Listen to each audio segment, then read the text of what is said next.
Good morning.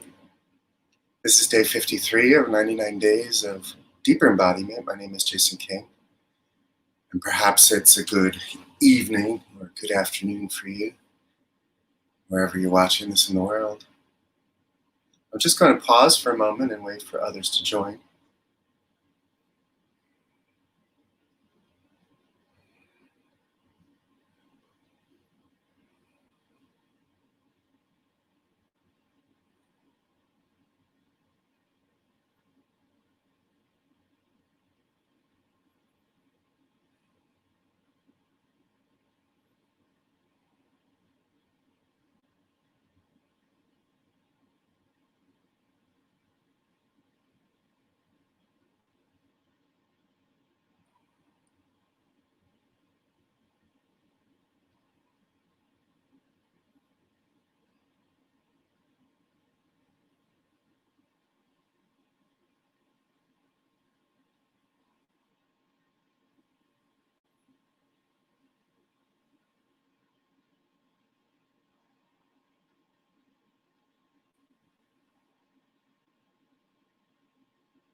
If you're just joining, leave a comment so that I know that you're here. Otherwise, I have no idea who's here watching. And I love to know who's here so that I can interact with you, because it's just more direct. It's more clear, because then I'm speaking to, I know who I'm speaking to. And then I can feel who I'm speaking to. And it's just a lot more fun to have that interaction during this 99 days. So let me know you're here. Write me a comment. Ask a question. Interact. This is not a one-sided conversation, honestly. I invite the mirrors or the reflections, the interaction, the comments, because it really is helpful for me. It helps me go deeper. It helps me embody deeper. It's always about me,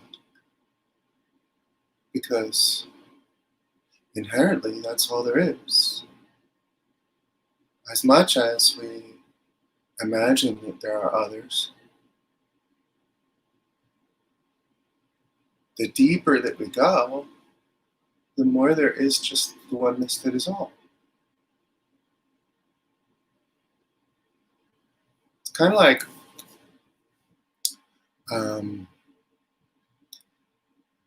the more I am present, the more present that I am with anything, the more that all the ideas of a boundary between what I'm present with dissolve.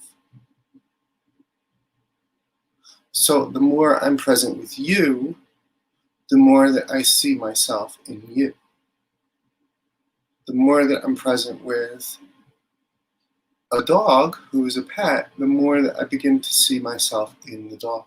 And there begins to be a subtle communication at a felt sense level where there is only one.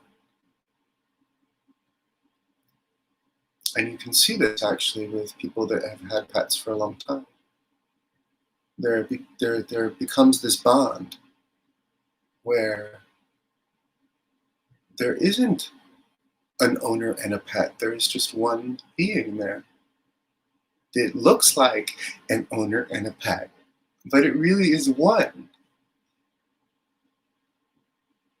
at a subtle level. And so the more present that I am with you, the more that there is an interaction, the more that you comment and then open up to a reply or a response, the more present that you become with me, then the deeper it is felt that there is only one here. And this is deeper embodiment. The more the ideas of a boundary, the more the ideas of a separation come up, and they're felt and they're recognized and seen through. Now, there's different layers of ideas. There's conscious ideas, and then there's a deep well of unconscious ideas. And so imagine that the conscious ideas are just the ones that are coming into your mind with a voice. And that's a conscious idea. Then the unconscious ideas are the ideas that are forming everything that you see. So everything that you see, there's an unconscious idea there. If I look around the room, there's an idea that there is a door here. There's an idea that there is this chest of drawers here. There's an idea that there's a bed here. There's an idea that there's a computer in front of me. There's an idea that there's 4 walls. These are all ideas. And they're unconscious until I bring consciousness to them. So when I look at the door and I identify that there's an idea that there is a door here, then I'm bringing consciousness to it. Then it becomes conscious. But prior to bringing consciousness to it, it is unconscious, but it is still there. The idea is still there, even though it is unconscious. Even though it is in my subconscious, is the way that we refer to that often. So then I focus on that idea, and then it becomes conscious. It comes into my awareness. I am now focused on it. And so I can focus on the ideas. Or I can drop the ideas and focus on what is true always, what is independent of ideas. And what is true always is what is seeing the ideas, consciousness itself. And when I focus on consciousness itself, that's where my superpower is. We spoke about superpower yesterday. So I introduced that yesterday. And it's really fun to speak about it this way. It's really fun to speak about it as a superpower. Because now that I'm seeing that it's a superpower, I can see the ideas that are there and the beliefs that are created around those ideas. And then I can see that I am what is seeing those ideas. And when I see that I am consciousness that is seeing those ideas, then I can dissolve those ideas. Those ideas no longer have to be there. So this is what gives me the power to see limiting beliefs and dissolve them. When I don't recognize my superpower, when I don't recognize that I am that superpower, when I don't see that I have a superpower, then whatever ideas that are there in front of me are there. And there's nothing that I can do about them. They're simply there.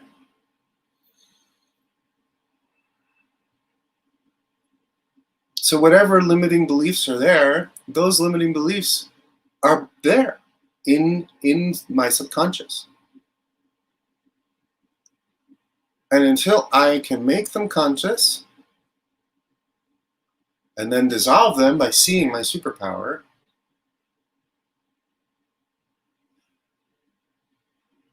then I am visibly controlled. I am in a box that I cannot see of limiting beliefs.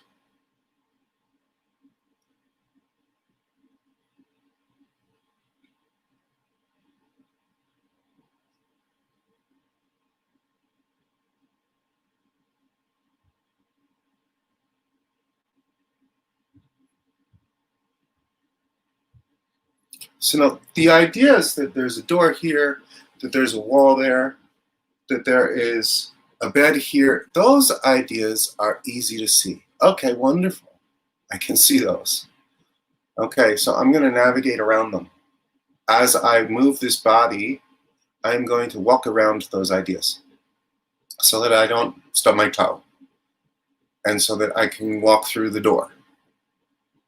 Okay, wonderful. So those ideas actually give me a structure that gives me a house, and then I am a body within a house, and there's a helpfulness to those ideas. They're useful. So we could say that they're limiting in a way, but in another way they're helpful. They're giving me a structure. They're giving me a format. They're giving me a conceptual boundaries that allow me to navigate a reality. So there's a helpfulness to them. But what about other ideas that aren't so easily seen, that are still giving me a structure, but they're a structure that I'm not conscious of or I'm not aware of? And here I am bumping into these ideas all the time, and I might not be conscious that I'm bumping into them. Because they're there, but they're not there in a way that I'm perceiving them in a physical form. And so what is an example of ideas like this?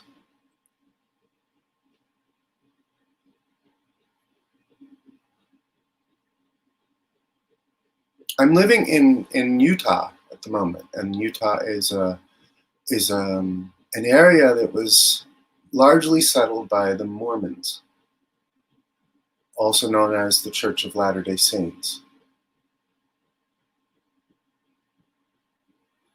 And so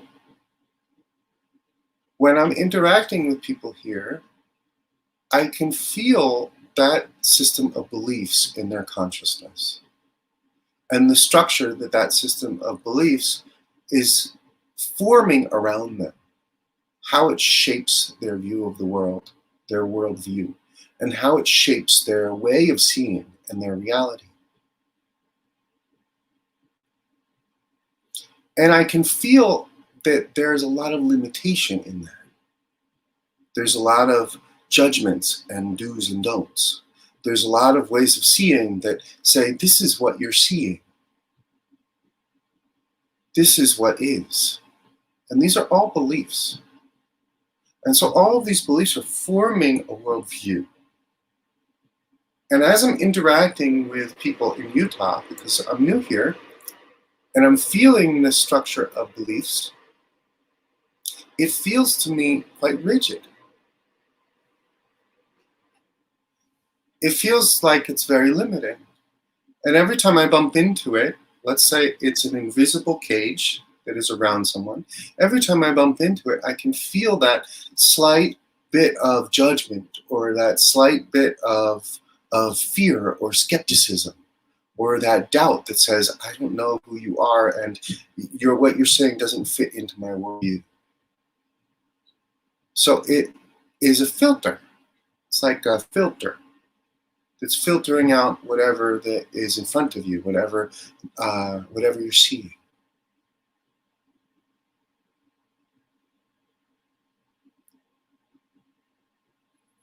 And so this is one example. And these ideas can also be felt at a felt sense level.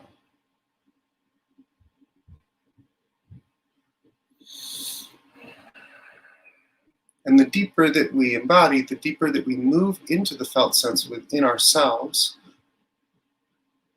the more easily it is to feel these ideas in ourselves and in others. The more easily it is to feel them and recognize that there is an idea here. There is a belief here.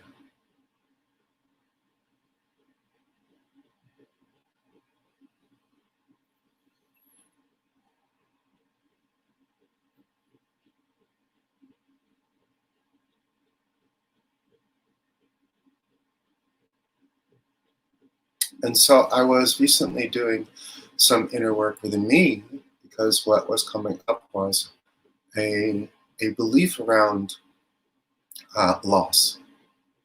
Because my partner, who is living in Peru at the moment, he's how do I put it? He's like an energetic match for me.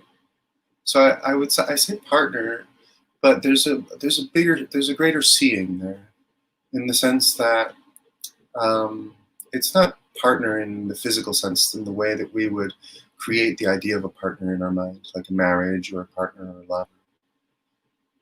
No, it's a relationship where energetically we're very similar. However, it's similar in a way where it's a very clear mirror for each other. So when I'm interacting with him, then I'm seeing myself very clearly, and when he's interacting with me, then he's seeing himself very clearly. And so it's a relationship that in some respects is referred to as a twin flame. And this is a spiritual idea, a twin flame idea. However, my experience of this is that, yes, there are relationships that where we bump into one another, where our bodies are almost complete opposites, like mirror matches. And because they're complete opposites, then it catalyzes very rapid evolution. So in a way, this idea of a twin flame that says, oh, I want to find my partner is quite immature. It hasn't matured yet. The more mature way of seeing it is that there are people that come into our lives that catalyze rapid evolution, and that they are actually quite opposite us as far as energetic ideas and beliefs. So it's almost as if like someone comes in and they become they're an opposite of you, so that you can see all of your limiting ideas and beliefs very clearly and pop out of them. And so this person is in my life, and we lived together in Peru for a year and a half. He's actually from Venezuela, which is interesting because being from the United States, Venezuela, energetically, there's kind of a dynamic there that's very polarized. And you could see that dynamic playing out in politics. So it's a very polarized dynamic just in the relationship between the two countries. So bringing that dynamic into individuals, you can also see how that provides a very clear mirror. It's like, oh, yeah, actually, here's my opposite. Okay, yeah, here's a polarity. Let's feel that polarity very clearly, because that polarity isn't real. It is a belief. It is an idea that creates that structure, that creates that polarity. Many ideas, but an idea. Right? So he's in my life, and we have been harmonizing those perspectives over time, which is quite challenging because those ideas run very deep. And last week, something came up between the two of us where he wasn't speaking to me for a few days. And so I could feel this, and it was very painful. And it felt like loss. That's what it felt like. And so with my seeing, I know that loss is not real. It's just an idea. There's no such thing as loss. However, this was arising, and it felt like loss. Like deep, painful separation. Deep, painful loss. And so I've been sitting with that. And so even in my previous videos, you may have been able to feel that over the past few days. And sitting with us, knowing that it isn't true, that we are never separated, that separation is only an idea, it is an illusion, that gave me the ability to really be present with this sensation and this idea of separation. And in bringing more and more presence to it, more and more awareness to it, more and more acceptance of it, then it started to loosen, and it started to dissolve. And all the judgments that created it, all of the harsh masculine ideas that created it, all of the fearful ideas that created it, started to come up and dissolve into the presence that I was providing, the space that I was giving it.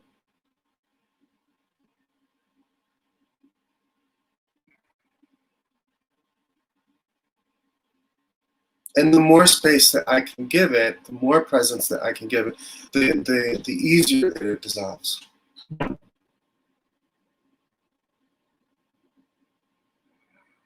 Just being with it, feeling it, allowing it to be there, all with the understanding that this is just an idea. It feels very horrible, but it's just an idea.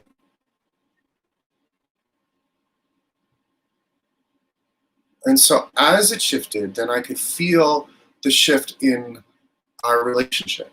And then this morning, he began to talk to me again. And it was as if it never existed. It's gone. Whatever that was, dissolved. into complete acceptance, forgiveness, and seeing. And all that remains is love, the love of truth, the love of always being connected. There's never any such thing as loss. And so you see, when this idea came up, what it wanted me to do was go into the idea of being a victim. Like, oh, I'm not being loved. Oh, I'm missing my lover. Oh, someone is rejecting me. And then create this all other idea that says that there is a me here that can be unloved. There is a me here that can be rejected. There is a me here that can be hurt. And so, sure, I can energize that. And then it becomes a very real experience for me. But that's not why it's showing up for me. So I can see that very clearly. It's showing up for me so that I can be as present with it as possible, because there is a seeing within me that recognizes the truth, that recognizes the wholeness, that recognizes the completeness that is all, always. And so this is why it shows up for me, so that I can be very, very present with it. However, these are ideas that typically we wouldn't want to be present with because they don't feel good. They feel very horrible. It feels very horrible to believe that we're separated from a lover who we love very dearly. It feels very horrible to believe that we can be rejected by a lover that we love very dearly. It feels very horrible to believe that we can lose a lover. It feels very horrible to believe that everything that we care about can be lost. These are very horrible feeling beliefs and ideas. And yet that's all they are, you see. So just like the structure around me, the walls and the ceiling that are ideas, the idea that I can lose another is also an idea. It is also a belief. And yes, it gives a framework, it gives a structure. It gives a structure so that we can have an experience of a reality with another. And we can have moments and joy and laughter and love. Because if we didn't have this experience of separation from one to another, then it wouldn't give us the sensation that there was a coming together either. So we have to have the experience of both. It has to be the experience of I'm coming together with you, and then there's a separation from you, because if I didn't have that duality, then I would never experience the coming together with you. It would just be all one moment. However, they're just ideas that are giving a structure to a reality. Hi, Alex. And seeing that they're just ideas that are giving to a structure to reality, then we always have the ability to go deeper than the ideas. And when we go deeper than the ideas, then what is seen, what is recognized, is that at a felt sense level, there is always a wholeness and completeness. There is always oneness. And I'm using the term oneness, which I actually spoke about in the previous video, and I said there's only one. However, the term oneness is useful in this context. It's useful because it's giving a sensation of the felt sense, a sensation of oneness, a sensation of the felt sense of here-ness, the felt sense of what is here always. And the deeper that we can go in this, the more we begin to see that all there is this oneness, and the walls are just glowing ideas within the oneness. They're ideas that appear within the oneness, but what is really here is oneness. The idea of being separate from you is just an idea that is appearing within the oneness. But in reality, when I feel very deeply, I can feel you. You're here with me, always. I can feel you, Ganga Nali. I can feel you, Alex Smith. You are here with me always. And so any idea that I have of us being separate is only an idea that is appearing in front of me. The reality is that the deeper I go, the more that I can feel that you are actually present with me always, and that it is just an idea showing up. that you are in a different country or that you are in a different place. And when we come together on a video stream like this, and we start to recognize, oh my goodness, yes, I can feel you. Oh yes, you are right here with me. Oh, I can feel your beliefs. I can feel your emotions. I can feel what is there. The more embodied we become. Because the more we recognize the consciousness that we are, the more all of the ideas that are creating separate people, separate countries, separate realities, the more those ideas show up within the presence that I am. I can see, oh, that is an idea that is showing up within the presence that I am. And so there really is no separation here. This is deep embodiment, you see. Becoming deeply present with the ideas. So deeply present with the ideas that they are visible and that there's no reacting to them. Rather than believing that there is a separation between you and I see, oh, that is just an idea. But what is underneath that idea? What is deeper than that idea? Oh, actually, there's wholeness here.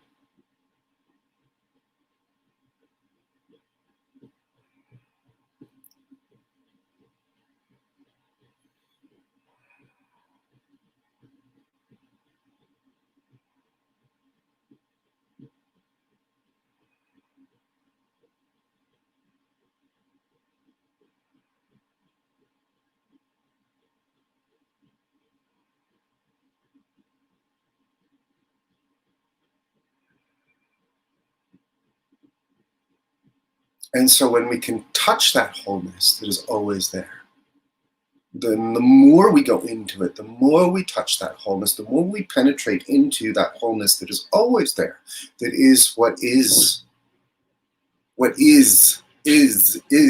isness, wholeness, isness, that is what is.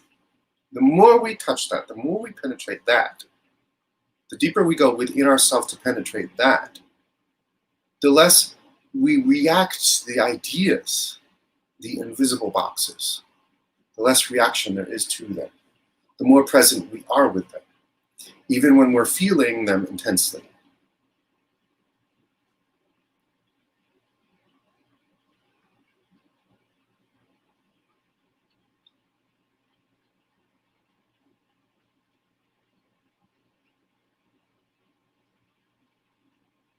And this is what gives us the superpower to pop out of the limiting ideas and beliefs, to reshape them, to reform them into something that is less limiting. It's what gives us the ability to dissolve the structure of the house and create a bigger one, if that's what we want to do.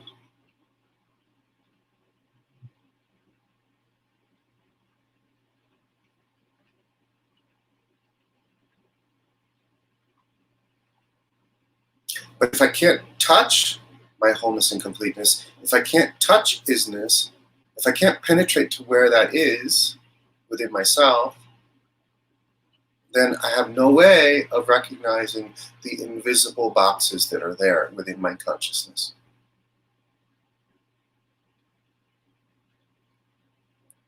And neither can I dissolve them.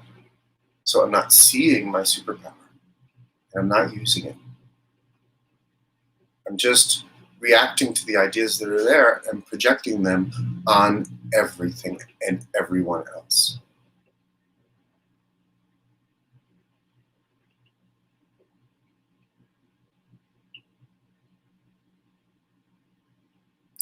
So I hope this brings a lot of clarity to what I've been talking about for the past 53 days. It feels like it's getting clearer and clearer and clearer as we're moving through this. So wonderful.